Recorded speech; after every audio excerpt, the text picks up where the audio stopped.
Eu sigo, então, para o que será a penúltima mensagem dessa série em Salmos, nesse segundo livro dos Salmos. Hoje eu quero expor para vocês a mensagem do Salmo 67. E eu quero pensar com você sobre a seguinte ideia: tornando Deus conhecido. O Salmo 67, a partir do versículo 1, diz assim: que Deus seja misericordioso e nos abençoe, que a luz de seu rosto brilhe sobre nós, que teus caminhos sejam conhecidos em toda a terra e tua salvação entre as nações de toda parte. Que os povos te louvem, ó Deus. Sim, que todos os povos te louvem, que o mundo inteiro cante de alegria, pois governas os povos com justiça e guias as nações de toda a terra. Que os povos te louvem, ó Deus, sim, que todos os povos te louvem. Então a terra dará suas colheitas e Deus, o nosso Deus, nos abençoará ricamente. Sim, Deus nos abençoará e todos os habitantes da terra o temerão. Amém? Meus irmãos, este é um salmo que convida todos os habitantes da terra a se alegrarem no Senhor e a confiarem nele e temerem o seu nome. É um chamado a todos os habitantes da terra. Mas o salmista, ele enxerga um caminho para isso. Veja o verso de número 1. Ele vai dizendo que Deus seja misericordioso e nos abençoe, que a luz de seu rosto brilhe sobre nós. Ele consegue perceber que a bênção de Deus é um caminho para que o nome do Senhor seja louvado em toda a terra. Quando você lê esse verso primeiro, estas palavras te fazem lembrar de alguma outra passagem bíblica? Te lembram de alguma coisa? Você nota que elas são muito parecidas com as palavras da bênção araônica? Dá uma olhadinha comigo aí no livro de Números, capítulo 6. Você verá que são de fato muito semelhantes. Esta bênção araônica, ela foi instruída pelo Senhor para que o povo de Deus fosse abençoado com essas palavras. A partir do versículo 22, deixe-me ler com você aqui. Então o Senhor disse a Moisés: diga a Arão e a seus filhos que abençoem o povo de Israel com esta bênção especial. Que o Senhor o abençoe e proteja. Que o Senhor olhe para você com favor e lhe mostre bondade. Que o Senhor se agrade de você e lhe dê paz. Assim, Arão e seus filhos colocarão meu nome sobre os israelitas e eu mesmo os abençoarei. Você vai perceber algumas similaridades, né? Lá no texto dos Salmos, ele está pedindo que Deus os abençoe e seja misericordioso. Aí na bênção araônica, ele pede que o Senhor abençoe e proteja, ou na sua tradução talvez esteja abençoe e guarde. Mas ele está clamando pela bênção do Senhor. Ele vai pedir, na minha tradução falou, olhe para você com favor. Mas numa outra versão bíblica, eu gosto dessa expressão, ele diz: faça resplandecer o seu rosto sobre ti. Ou seja, que o rosto do Senhor se ilumine na sua direção. E ele lhe mostre bondade, tenha misericórdia de ti. Que o Senhor se agrade de você. e levante sobre ti o seu rosto e te dê a paz. E o salmista pedindo que a luz do rosto do Senhor brilhe sobre nós. Então nós vamos percebendo, voltando ao Salmo, que esta petição do salmista, ela é baseada naquilo que ele já sabe que o Senhor quer fazer, naquilo que ele sabe que o Senhor mesmo ordenou aos sacerdotes que fizessem. E ele clama: Senhor, que essa bênção ordenada pelo Senhor, que ela venha sobre nós também. O salmista entende que tais ações de Deus em favor de Israel resultariam em bênçãos para pessoas do mundo todo. Que se fossem assim abençoados, que isso resultaria em bênção para o mundo todo. Olha o verso de número 2. Que teus caminhos sejam conhecidos em toda a terra e tua salvação entre as nações de toda a parte. Algumas traduções bíblicas ainda são mais objetivas, dizendo assim: para que se conheça na terra os teus caminhos e a tua salvação em toda a parte seja conhecida. O salmista quer, ele tem desejo de que os caminhos do Senhor e a salvação do Senhor se tornem conhecidos em toda a parte, entre todas as nações. O próprio povo de Deus é quem dá testemunho do quanto Deus é gracioso. É o próprio povo de Deus quem dá testemunho da bondade do Senhor, mostrando assim ao mundo esse caráter gracioso de Deus. De fato, se nós formos olhar para a história do povo de Israel, nós poderemos ver que Deus elegeu esse povo para revelar ao mundo, por meio desse povo, a sua salvação. Quando nós nos lembramos do chamado que Deus fez a Abraão, lá em Gênesis capítulo 12, nos versículos 1 a 3, é dito assim, Gênesis 12, a partir do verso 1, o Senhor tinha dito a Abrão: deixe sua terra natal, seus parentes e a família de seu pai, e vá à terra que eu lhe mostrarei. Farei de você uma grande nação, o abençoarei e o tornarei famoso, e você será uma bênção para outros. Abençoarei os que te abençoarem e amaldiçoarei os que o amaldiçoarem. Por meio de você, todas as famílias da terra serão abençoadas. Nós vemos que desde o chamado de Abraão, quando ainda era Abrão, desde então ficou claro que o desejo do Senhor é que por meio desse povo que ele formaria na descendência de Abrão, ele abençoaria todas as nações da terra. E o pedido do salmista, então, a gente percebe, ele se alinha a esse propósito do Senhor. Ele está dizendo: Senhor, que o Senhor nos abençoe, e assim que o seu nome, que a sua salvação sejam conhecidos em toda a terra.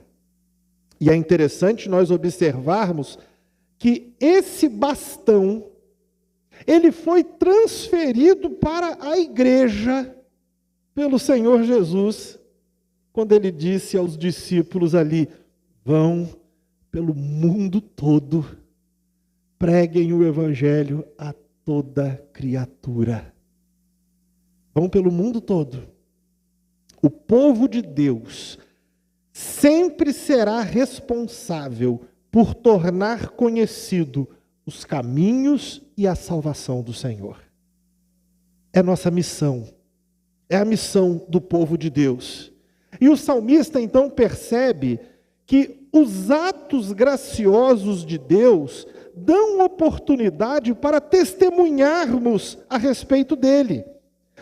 Quando as nações vissem a bênção do Senhor sobre o seu povo, quando vissem a salvação do Senhor agindo sobre o seu povo, eles haveriam de desejar conhecer o Deus de Israel e acabariam se voltando para Deus também, a fim de terem parte nessas bênçãos.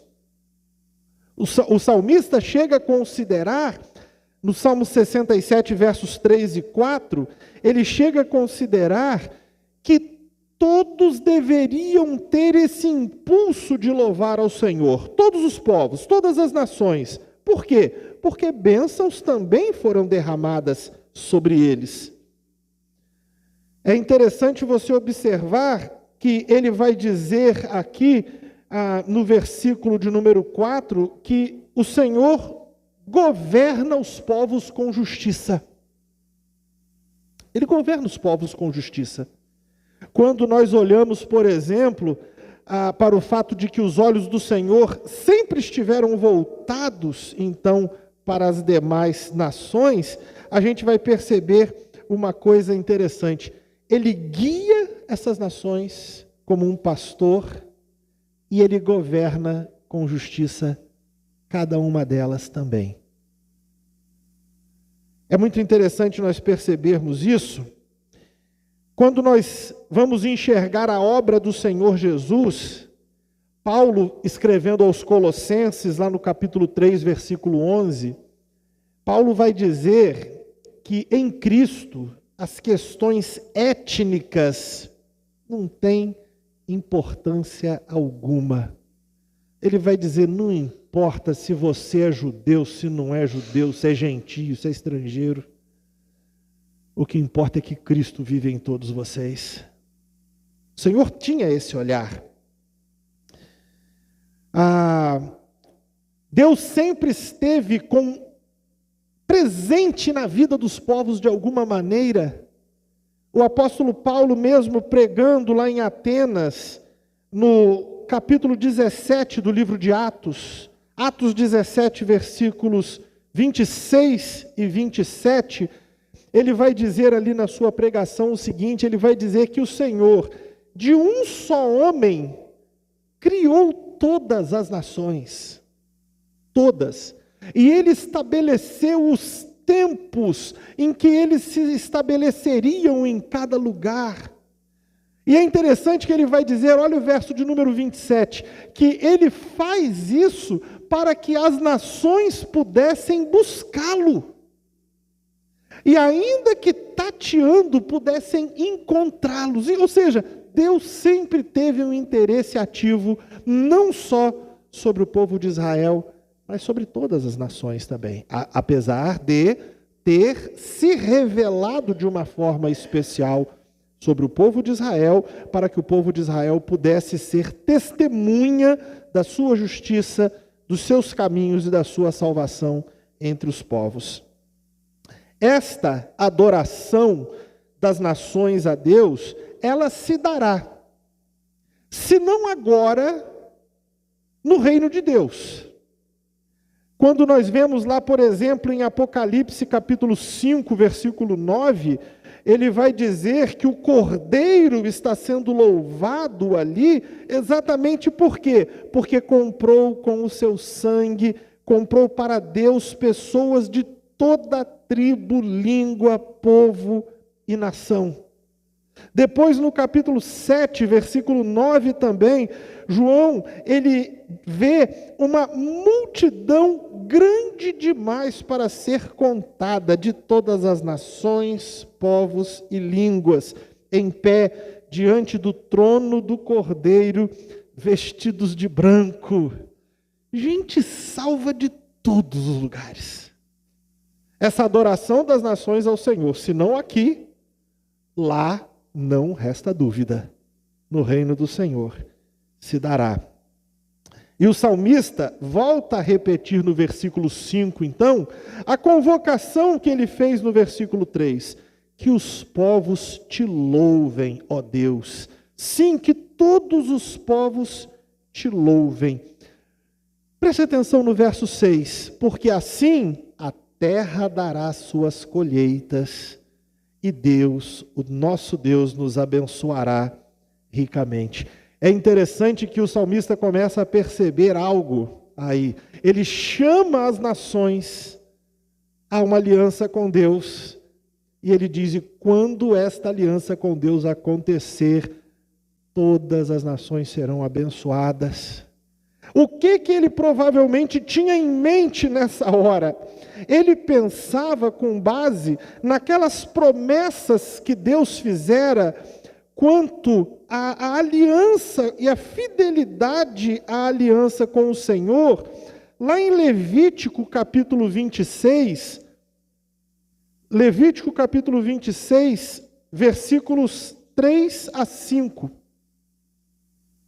O Senhor diz assim: se seguirem os meus decretos e obedecerem diligentemente aos meus mandamentos, enviarei as chuvas nas estações próprias.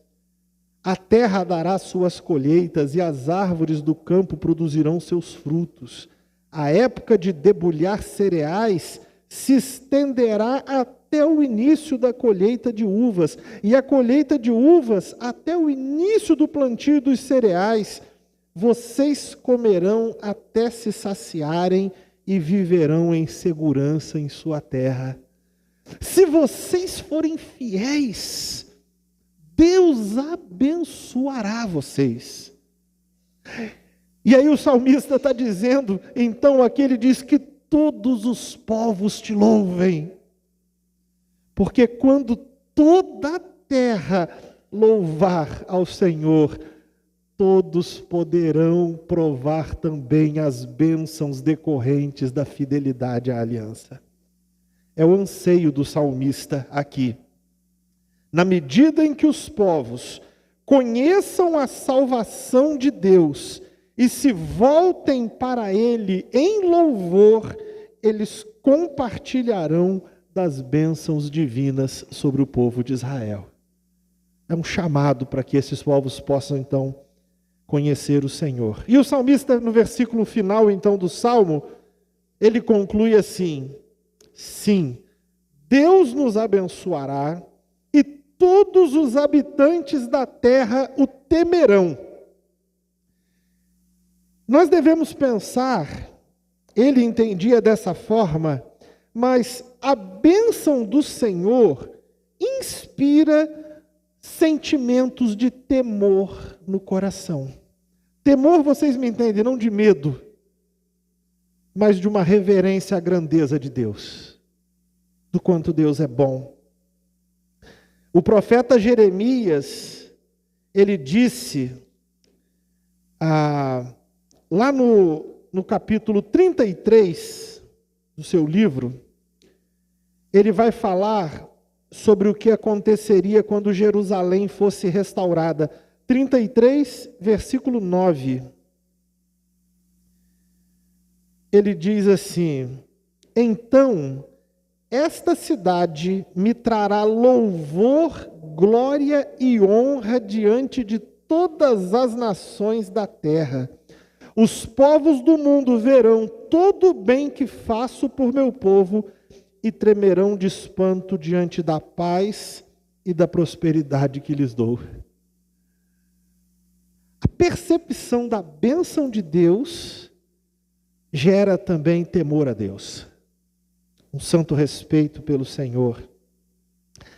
Ainda que se tente ignorar a grandeza de Deus, a observação das suas ações misericordiosas promovem um impacto tão grande que ninguém é capaz de desprezar, ignorar um amor tão grande de Deus pelo seu povo, pelos seus. As bênçãos do Senhor sobre os povos instigam conversões.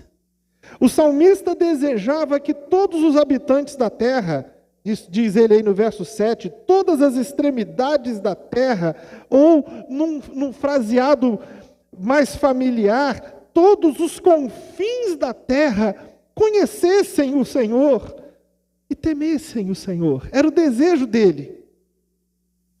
E aí vem o Senhor Jesus O livro de Atos registra isso lá no capítulo 1, versículo 8, que o Senhor chama aqueles homens e diz assim: vocês serão minhas testemunhas em Jerusalém, Judéia e Samaria e até os confins da terra.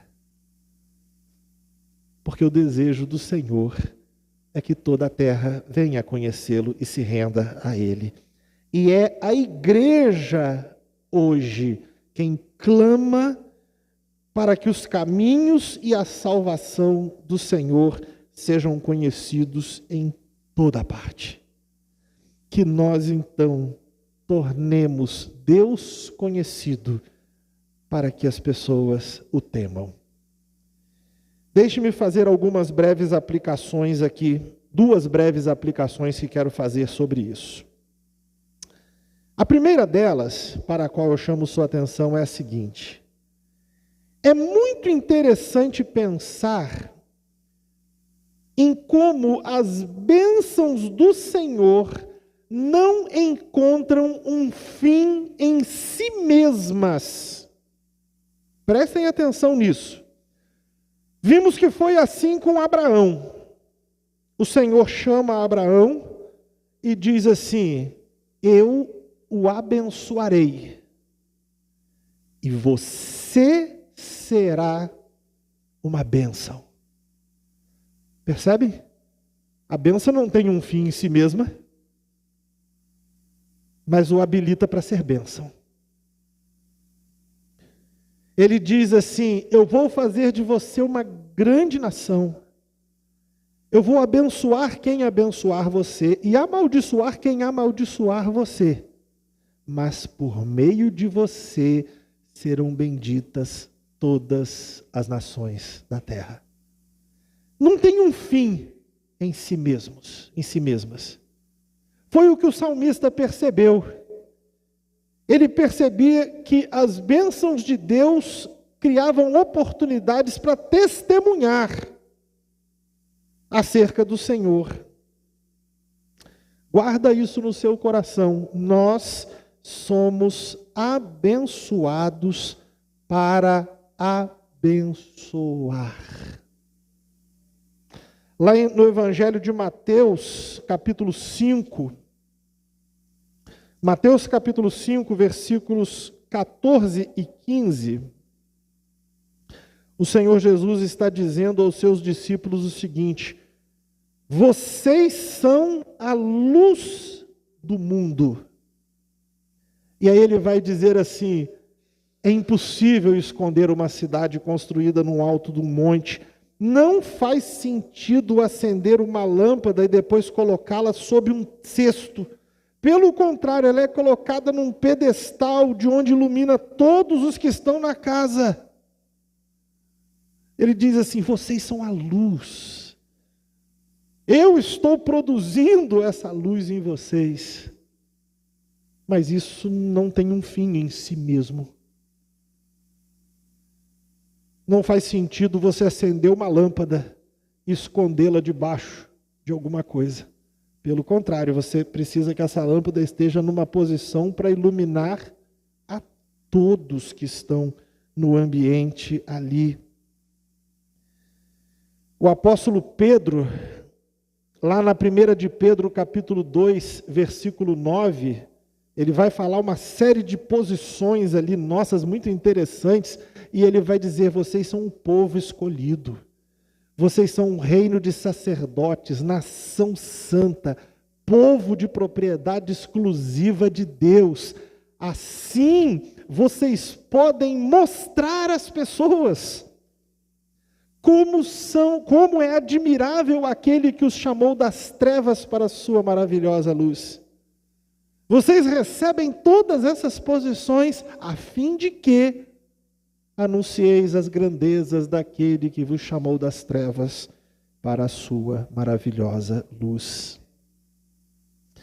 O apóstolo Paulo vai dizer ainda na segunda carta aos Coríntios, capítulo 1, versículos 3 e 4, ele vai dizer que nós somos consolados, a fim de que com as consolações que nós recebemos do Senhor, nós consolemos também os outros. nós percebemos muito claramente que nós somos abençoados para abençoar. E aí cabe uma reflexão muito importante por cada um de nós. Cada um de nós precisa perguntar-se a respeito disso. Quais bênçãos do Senhor têm ficado retidas apenas para nós? É uma pergunta que a gente precisa se fazer. Deus, eu tenho permitido que isso que o Senhor me dá desague na vida de outras pessoas? Ou eu tenho sido como que uma caixa que retém tudo, mas não abençoa efetivamente? Cada um de nós pode refletir a esse respeito, e é importante que a gente entenda esse papel nosso de abençoarmos. E finalmente, a última colocação que eu gostaria de fazer é a seguinte: a misericórdia e a bênção de Deus desejadas nesse salmo, elas encontram a sua plena realização em Cristo. Por que eu quero que vocês percebam isso? Primeiramente, não é algo necessariamente ligado à prosperidade material, embora nesse salmo inclua também que Deus abençoe com as colheitas e tudo mais. Mas não é intrinsecamente uma questão de prosperidade material. Eu quero que você leia um versículo comigo da segunda carta de Paulo aos Coríntios, capítulo 6, versículo 10. O apóstolo Paulo vai falar de si ali de uma forma muito interessante. Ele diz assim: nosso coração se entristece, preste atenção nisso, mas sempre temos alegria. O que mais que ele diz? Continua exibindo o texto aí para mim. Olha essa expressão: somos pobres, mas enriquecemos a muitos. Do ponto de vista de prosperidade material, Paulo não teve tempo de acumular coisas. Se teve, gastou, enquanto servia ao Senhor. Mas ele diz assim: não possuímos nada, no entanto temos tudo. Então o que eu quero que você perceba é que essa bênção de Deus não está necessariamente ligada a uma questão material. Não está necessariamente. O grande alvo deste Salmo 67 não é simplesmente as colheitas abundantes, mas o grande alvo pode ser percebido no verso 2, quando ele diz que os teus caminhos e a tua salvação sejam conhecidos. Esse é o grande valor, o grande tesouro. A bênção que nós pensamos aqui sobre Abraão, Deus disse para ele: ó, em ti serão benditas todas as famílias da terra. Quando a gente lê Gálatas, capítulo 3, versículos 8, 9 e depois o verso 14 também, é dito assim: as Escrituras previram esse tempo em que Deus declararia os gentios justos por meio da fé. Ele anunciou essas boas novas a Abraão há muito tempo, quando disse: todas as nações da terra serão abençoadas por seu intermédio. Portanto, todos os que creem participam da mesma bênção que Abraão recebeu por crer. Cada vez que uma pessoa crê em Cristo, aquela promessa lá de Abraão está sendo cumprida. Veja o verso de número 14 aí comigo. Por meio de Cristo Jesus, os gentios foram abençoados com a mesma bênção de Abraão, para que recebêssemos pela fé o Espírito prometido. Deus estava cumprindo em Cristo aquela promessa feita a Abraão. Então, meus irmãos, Jesus Cristo é a expressão da bondade e da misericórdia de Deus. Quando o salmista fala assim, que o seu rosto brilhe na nossa direção. É uma expressão curiosa essa, porque ela traz uma ideia. Um rosto iluminado é diferente de um rosto escuro, bravo. Cristo Jesus é Deus olhando com bondade. É Deus voltando o seu rosto amorosamente na direção dos seres humanos. Cristo Jesus é o Deus bendito a quem o mundo deve louvar, reconhecer e louvar.